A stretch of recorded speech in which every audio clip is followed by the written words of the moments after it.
Здравствуйте, друзья! Намасте! Это канал India Magic TV, и с вами снова я, Олег.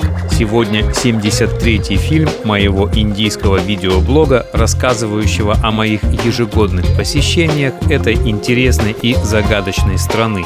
Это видео будет посвящено индийской уличной и не очень уличной еде, поскольку индийская еда — это одна из причин того, почему я езжу в Индию вообще. Хотя Индия — это далеко место не райское, но определенно для вегетарианца Индия — это рай.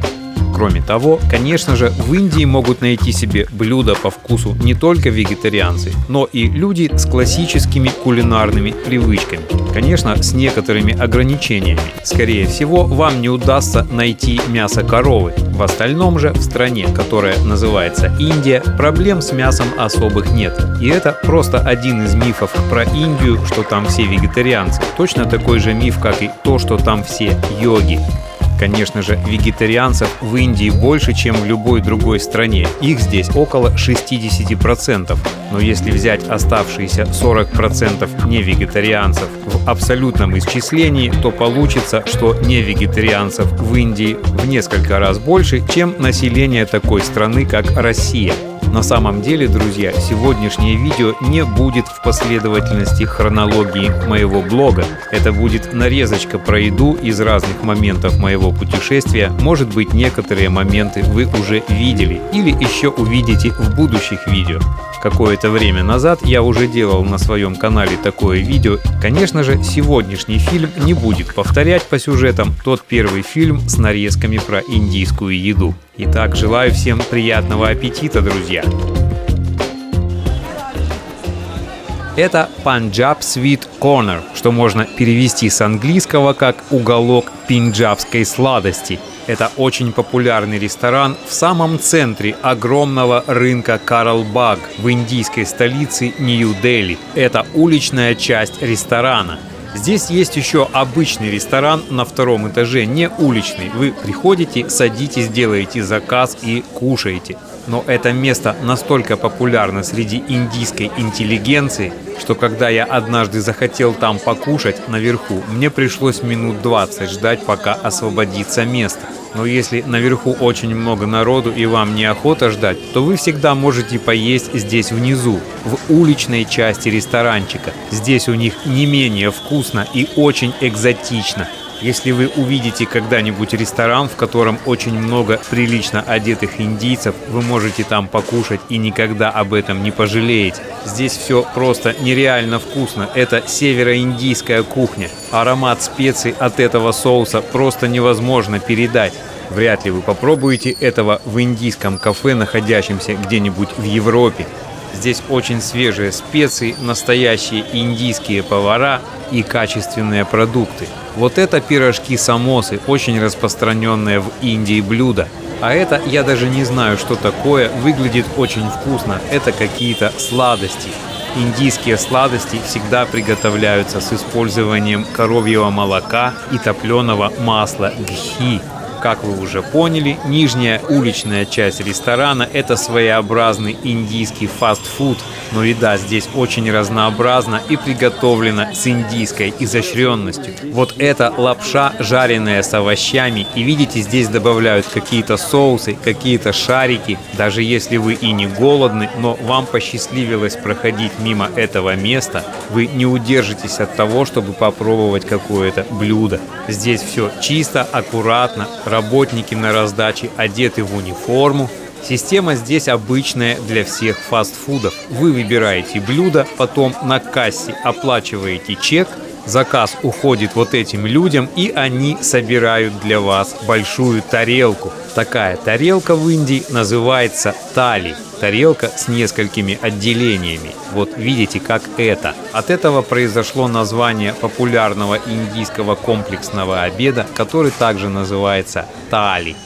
Не менее популярное блюдо – это доса. Доса – это большая лепешка, начиненная чем-нибудь.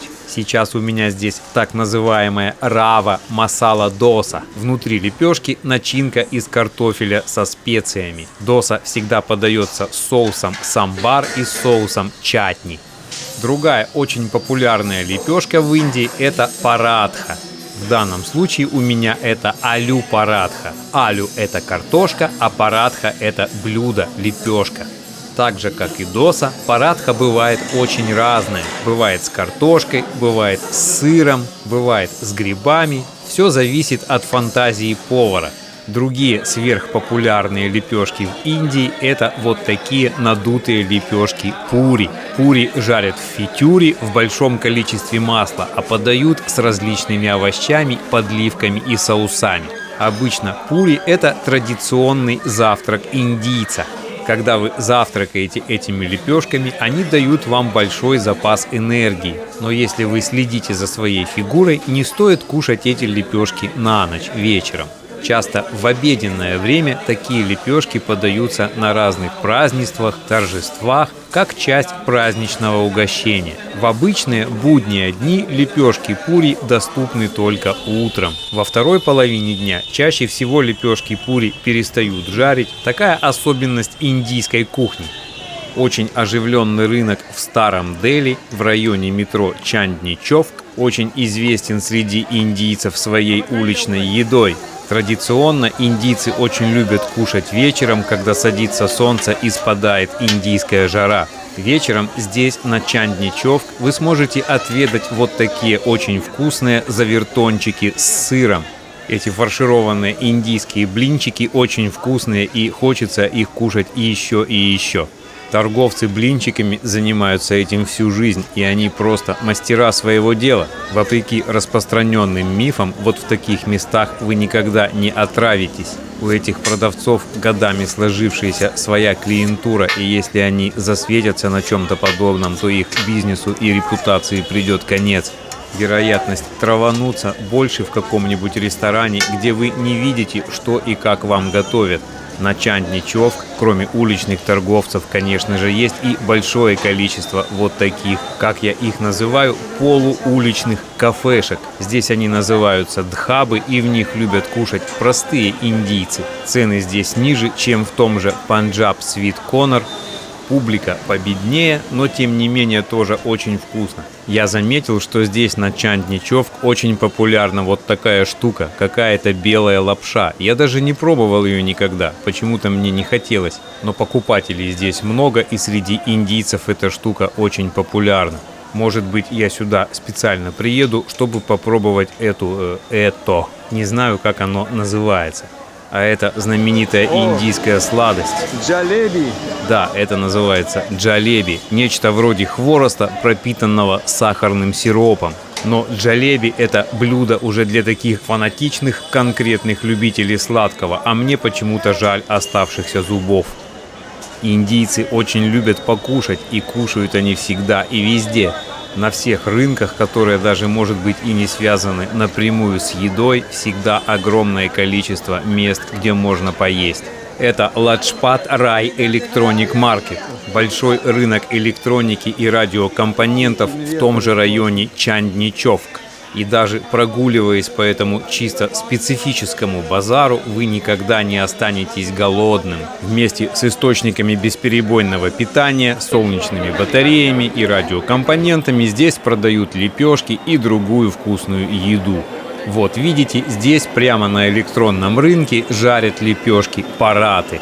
То же самое и на всех вещевых рынках. И не только на рынках, но и в больших, красивых, солидных торговых центрах всегда есть что покушать. Еще одна замечательная и очень вкусная лепешка в Индии, которую я люблю, это нан. Лепешка нан исключительно популярна на субконтиненте. Вот это вы видите нан с маслом, баттер-нан, очень вкусно с кофе. Нан выпекается в печи тандури из вкусного слоеного теста. В больших городах, вроде Дели или Бомбея, есть огромные продуктовые рынки. Это рынок на улице Гранд-Роуд в мусульманском районе города Мумбаи или Бомбея. Посмотрите, сколько здесь сортов одного только риса. На табличках написана цена за килограмм. Цена, конечно же, в индийских рупиях. $1 на момент съемки стоит примерно 65 рупий. Это самый дорогой рис басмати, 120 рупий за килограмм, то есть $2. Самый дешевый сорт риса, вроде того, который продается на наших рынках, стоит примерно 20-25 рупий за 1 килограмм. На этом рынке продается рыба и птица, и поэтому здесь очень много кошек, котиков и котят.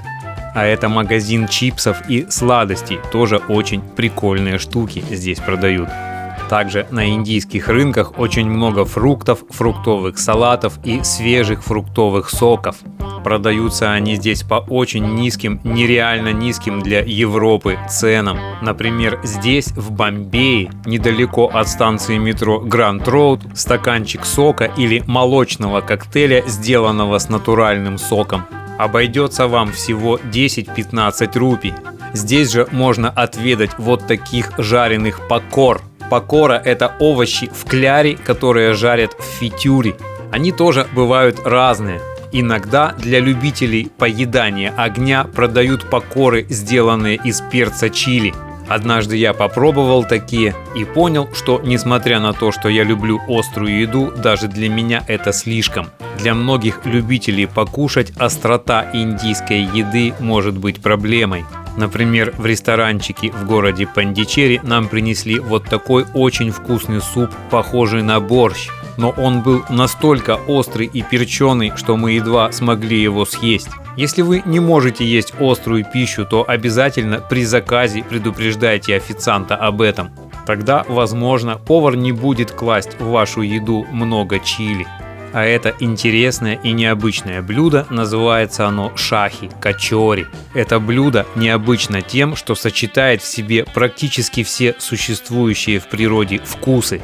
Здесь и сладкий йогурт, и острые приправы, какой-то кислый соус. В своей основе это такой тонкостенный шар, выпеченный из твердого теста, что-то вроде хвороста, и этот шар нафарширован начинкой из различных овощей. Сверху это посыпано чипсами, зеленью, полито сладким йогуртом и несколькими видами соусов. Если вы приедете во Вриндаван, обязательно попробуйте это блюдо в ресторане Бриджабаси. А это самые знаменитые и распространенные индийские лепешки чапати или роти. С большинством индийских блюд чапати подаются в качестве хлеба. Вот, когда принесли манчуриан? Только что. Это вот твоя еда, что ли? Да. Как она называется? Манчуриан. Я на основе чего это? Не знаю. Ну, овощи какие-то. Поел? Вилка нужна? Не, я ложкой ем. Я буду ждать чапати. Это типичное маленькое индийское кафе, в котором можно очень вкусно и недорого поесть. В городе Бомбей очень много таких мест. Вас там обслужат с удовольствием. Нам здесь даже кредит предоставили, когда были проблемы с наличными деньгами во время индийской денежной реформы. У нас были большие купюры по 2000 рупий, а у них здесь не было сдачи. И они нас кормили бесплатно, просто записывали на бумажке, сколько мы проели. Ну, конечно, мы им предоставили данные о том, где мы живем, в какой гостинице и как нас зовут. И кроме того, наша гостиница находилась здесь совсем рядом с этим ресторанчиком. Эти треугольные лепешки с начинкой – разновидность досы. В данном случае это чиз масала доса. Внутри у нее начинка из картошки и овощей, а сверху она посыпана сыром тертым. Масала доса – это было первое индийское блюдо, которое я попробовал, когда приехал в Индию в 2002 году. И с тех пор у меня сложилась такая традиция. Каждый раз, когда я возвращаюсь в Индию, первое блюдо у меня – это масала доса. А вот это национальная индийская пицца, которая называется уттапам. Уттапам – это, конечно же, не пицца, это уттапам, но индийцы сами называют его нашей индийской пиццей. Уттапам, как и масала доса, подается вот с двумя такими соусами. Белый – это соус из кокоса, а красный – это что-то вроде супчика, он называется самбар. Это мой томейто уттапам, индийская пицца с помидорами. На самом деле в Индии огромное количество мест, где можно покушать обыкновенную стандартную итальянскую пиццу. Если вы когда-нибудь приедете в город Ришикеш, обязательно посетите это место – Папу Ласси. Ласси – это свежий, сладкий индийский йогурт, очень вкусный и полезный. На мой взгляд, здесь самый вкусный ласси в Ришикеше. Йогурт здесь совсем недорогой. Средний стакан стоит 20 рупий, большой стакан 30 рупий и большой стакан бананового ласси стоит 40 рупий. Так делается знаменитая индийская сладость джалеби. Мы ее мельком сегодня видели на Чандни-Човк. А здесь я решил показать вам, как она делается. Тесто выдавливается в кипящее масло вот такими узорами. После этого готовый хворост помещают в сахарный сироп. И через несколько минут сладость готова. Берите ганг. Он хорил. Ломает, наверное, ломается там или как она? Так хочу вытащить просто. А, бери.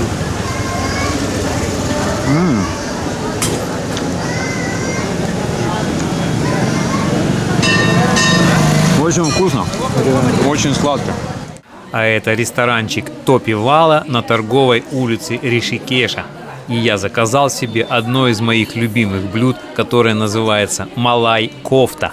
Вообще кофта по-индийски это не одежда, а котлета. Обычно в этом блюде 2 или 3 вот такие большие овощные котлеты. Котлеты подаются в очень вкусном, ореховом, сладковатом и немного остром соусе. К малай кофте я взял еще 2 вот таких чапати. Малай кофта это не самое дешевое блюдо в Индии, но оно очень вкусное. Блюдо не дешевое по той причине, что в его приготовлении используются орехи кешью, а орехи кешью достаточно дороги в этой стране. Если вы находитесь в Индии продолжительное время, то иногда вам может наскучить индийская кухня. По правде говоря, такое случается и со мной. В таком случае я могу посоветовать вам зайти в кафе, которое содержит непальцы или сикхи. Обычно в таких не очень дешевых по индийским меркам местах вы сможете поесть еду не только индийскую, но и непальскую, а также любой другой кухни мира. В Ришикеше я люблю заходить в кафешку под названием Мунданс. Здесь очень расслабляющая атмосфера и очень вкусная еда. Недостаток здесь один – еду готовят достаточно долго. А может, это как раз и хорошо. Это гарантирует, что вам ее не разогревают, а готовят. Здесь вот такое обширное меню. Подобные места заточены в основном под иностранцев, и по умолчанию еда здесь не острая, если, конечно, вы не попросите обратного. Здесь можно не только поесть, но и поспать вот на этих подушках и матрацах. Мне принесли вот такое блюдо, это явно не индийское блюдо. Здесь обжаренный тофу, политый соусом, и овощи с салатом. Дауншифтеры со всего мира, которые очень любят Ришикеш, собираются частенько в Мунданс, чтобы отметить свой день рождения. В этом кафе вы встретите людей со всего мира – американцев, европейцев, японцев и корейцев, русских и украинцев. Я встречал здесь даже людей из таких экзотических стран, как Камбоджа. А также в последнее время приезжает очень много китайцев. Когда я живу в Дели на Пахаргандже, то я очень люблю приходить вот сюда, в кафе Drink Yard, чтобы покушать мексиканской еды. Это кафе держат сикхи. Вон, видите, около окна вдалеке сидит сикх в чалме. Сикхи – это последователи одной из религий Индии. Нечто среднее между индуизмом и исламом. Вот мне принесли мое заказанное мексиканское блюдо. Блюдо исключительно вкусное, как оно называется, я не помню. К сожалению, у меня не получается запоминать названия мексиканских блюд. Здесь горка риса и 2 вот таких завертончика. Если вы приехали во Вриндаван, самый индийский из всех индийских городов, но хотите покушать совершенно европейской еды, то ваша дорога в ресторан MVT. Здесь вы можете запросто заказать вот такой вкусной жареной картошки с сыром. Картошка исключительно вкусная. Наверное, я сейчас брошу монтировать видео и побегу на кухню жарить себе картошку. Также вы можете заказать здесь вот такой красивый суп-пюре. Ресторан MVT – это совершенно европейского качества заведение, и готовят еду здесь тоже европейцы. Официантами здесь работают красивые индийские девушки, что тоже не характерно для Индии. Не характерно не то, что красивые девушки, в Индии красивые девушки, вне всякого сомнения, а то, что они работают официантами. Женщины очень редко работают официантами в индийских ресторанах. В Индии женщины вообще предпочитают заниматься домашним хозяйством, а не работать, тем более красивые женщины. Тетеньки здесь, конечно, работают и таскают камни на голове, но в основном это женщины из самых низших каст. Конечно же, в Индии не обязательно идти в ресторан, чтобы покушать. Если вы здесь живете долгое время, вы вполне можете сами приготовить себе еду из того, что вы купите на рынке или в магазине. Вот как я готовлю себе вкусный суп с чечевицей. Супчик с чечевицей, зеленью, помидорами, картошкой. Хлебушек. Вот такой хлебушек со специальной пастой для сэндвичей, вроде майонеза. Ну и, конечно же, тали. Как можно рассказывать об индийской еде и не упомянуть о тали? Я уже сегодня упоминал о тали в начале этого видео. Это такой довольно широкий класс индийских комплексных обедов, которые подаются в металлической или пластмассовой тарелке с несколькими отделениями. Собственно, тали – это сама посудина, сама тарелка. От нее и произошло название блюда. Я сейчас нахожусь в городе Ришикеши, в столовой ашрама Ванпраст Ашрам. Большинство иностранцев, которые приходят сюда покушать, даже не знают, как называется этот ашрам, потому что все его называют просто тали ашрам. Или ашрам, в котором можно покушать дешевое и вкусное тали.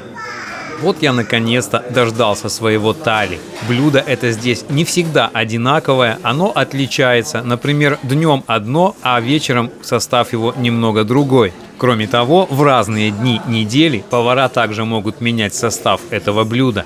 Согласно традиции, независимо от своего состава, правильное тали должно содержать в себе все вкусы. То есть сладкий, соленый, горький и кислый. И вот в этом ашраме, это ведический ашрам, из чего бы не было сделано конкретное тали, оно всегда соответствует ведической традиции. На данный момент такое блюдо стоит здесь чуть меньше $1, то есть 60 рупий. Для современной Индии это очень дешево. Для сравнения могу сказать, что в нулевых годах здесь, в Ришикеше, можно было поесть тали в уличной дхабе за 10 рупий. И это было безграничное тали, то есть вам подкладывают, пока вы еще в состоянии кушать. Но эти золотые времена, друзья, уже остались в далеком прошлом. Хотя в Индии до сих пор огромное количество нищих, но общий уровень благосостояния населения постоянно растет, а вместе с ним растут и цены. А это, друзья, тоже тали, только это миниатюрное тали, так называемое мини-спешл тали. Оно тоже очень и очень вкусное, но небольшое. Особенностью этого тали является то, что в него входит вот такая необычная чапати с маслом зеленого цвета. Уж не знаю, что там в этой чапати, может быть шпинат или еще что-то, но очень вкусная чапати. Называется мисси баттер роти. Роти – это синоним слова чапати. Ну, как у нас примерно булка хлеба и буханка хлеба, совершенно одно и то же. Так что имейте в виду, что роти и чапати – это одна и та же лепешка, когда будете заказывать еду в Индии. Кстати, это ресторанчик во Вриндаване, куда я люблю приходить. А это еще одно мое любимое блюдо. Да, наверное, вам смешно, у меня все блюда любимые. Немного напрягают вот эти сигнальщики на улице. Ну да, ладно, это же Индия. И тем более Пахаргандж. Я опять в Drink Yard кафе заказал блюдо манчуриан. Вообще, друзья, блюдо манчуриан относится здесь к китайской кухне, что и слышно по названию манчуриан, маньчжуриан. На самом деле это просто жаркое, оно может быть овощное или мясное. Это у меня овощной манчуриан. Кроме того, манчуриан бывает сухой и под соусом, вот как этот сейчас у меня под соусом. Если вы заказываете сухой, то вам принесут просто жаркое. Это будут жареные овощи или, например, курица, если вы заказали манчуриан куриный. Это еще одно блюдо, которое я бы рекомендовал вам попробовать. А здесь, около метро Карл-Баг в Дели, прямо на улице готовят очень вкусную и запашистую подливку для какого-то блюда. Она очень красиво и живописно кипит под открытым небом. Вот пошел в дело сыр панир. Какое-то блюдо с сыром. Панир, здесь панир. Жаль, что видеокамера не передает запахи. Оно пахнет так классно, этот соус. Горох.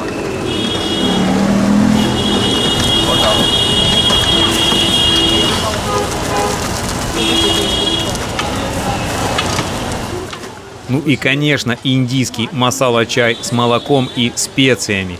Это реально катастрофа в Индии. Пьют его везде, тоннами, на каждом углу, на каждом повороте, в каждом поезде и автобусе.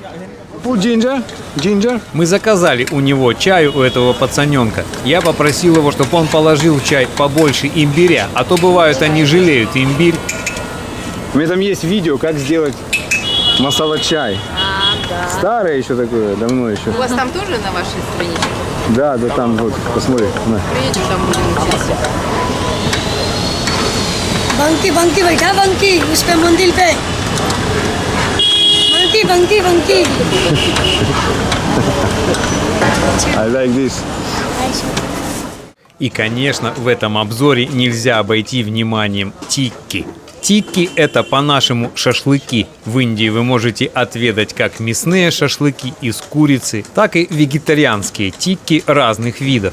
Это местечко в центре Пахарганджа, где я советую вам обязательно вечером попробовать тикки. Это пенджабская кухня, и она очень вкусная. Ребята появляются только вечером, когда темнеет. Они откуда-то вывозят свой передвижной прилавок, достают мангал и вот здесь жарят эти шашлыки.